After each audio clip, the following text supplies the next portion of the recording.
When you compare like quality, if you compare the quality of the ingredients, you can't get better ingredients. Nope. We that's the one thing that we are 100% in agreement on. We find the best shit we could find and sell that. That's it. Yeah, it's not a question of, well, this is a little too expensive. No. We never do that. And an example of that is, a product I wanted to talk to you about is our Shroom TECH Sport.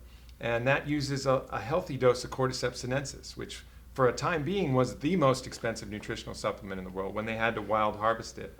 And we found a company in Nevada that cultivates it in a really scientific manner, in a competitive brown rice substrate. So these mushrooms are all fighting each other.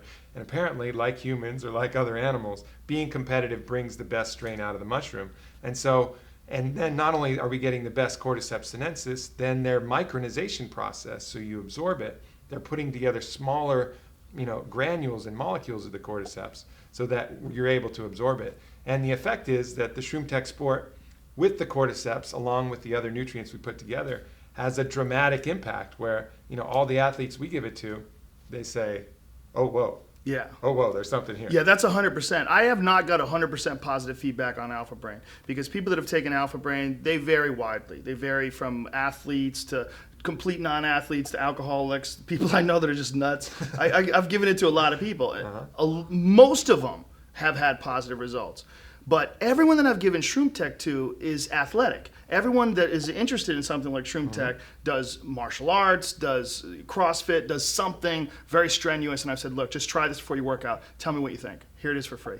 Yeah. And they go, where the fuck do I buy that? This is incredible. Yeah. Because it's rare that you get something that works so good that's not a stimulant. It's not something that like you're all jacked up, like you're going to have a heart attack, like, yeah, I got through the race, but I think I got to go to a doctor now. Like, it gives you an extra like push in your workout that for me is very tangible. And again, there's science behind it, and it's fascinating to find things like that are available. It's fascinating to find things that really do improve performance and are currently legal. Yeah, that's very important. Currently. And we'll stay that way. I mean, when you look at the things that are illegal, generally there's a dark side of it, some kind of bad side effect. Ephedra, sure, it worked, but that's going to get your heart doing things that you probably don't want it to do.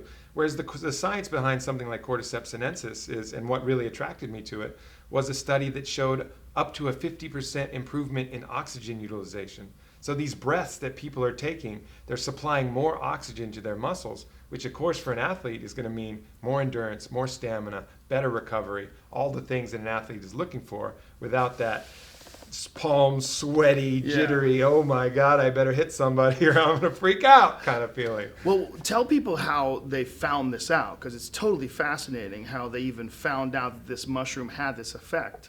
Sure. In a lot of these old pastoral cultures, they would take cues from the animals and what they would eat in a certain situation. So if an animal was sick, they'd be like, oh, this animal is eating this plant when it's shitting itself to death. Maybe we should look at that for dysentery. In this case, the herdsmen in northern China and in Tibet, I believe, were looking around, and their herds would eat these caterpillar mushrooms called cordyceps sinensis. And when they would do that, even at these really high altitudes, which makes people and animals sluggish, even at these high altitudes, the herds would be frolicking, playing, humping, screwing around. And so the herdsmen said, interesting. When these herds are eating this mushroom, they get much more energetic. They seem to have more vibrancy, even in this high altitude. And so they started eating the mushrooms as well, felt the same thing, and a new Chinese medicine was born, like many of the other ones had before. And how did they originally cultivate it? Originally, it was just wild harvested. So it forms a symbiotic relationship with the moths called the ghost moth. And it works with, a lot of people think it like takes over the moth, then explodes it, but it only does that after the moth is dead. So they believe, they don't know, they haven't talked to a lot of moths, but they believe that it's symbiotic in the fact that the cordyceps is actually helping the moth utilize oxygen better and allow it to go to higher elevations than it normally would. And then what the cordyceps receives is when the moth dies, the cordyceps use the corpse of the moth as fuel to grow the mushroom. And to explode and blow its spores all over the place. Yeah, and exactly. they do, there's a similar effect with ants with another strain of cordyceps mushroom. Cordyceps militaris. It's another type of... Militaris sounds very military. Yeah, and that's another good medicine as well, but it's a different program. I don't know if that works well with the ants or not. I haven't thought about that. But these these mycologists have found ways to grow it without the animals. So no moths are harmed in the making of Shroom TECH Sport if you like moths. Yeah, if you're super pro moth, you don't sweat it. You can still take one of those and do your spin class.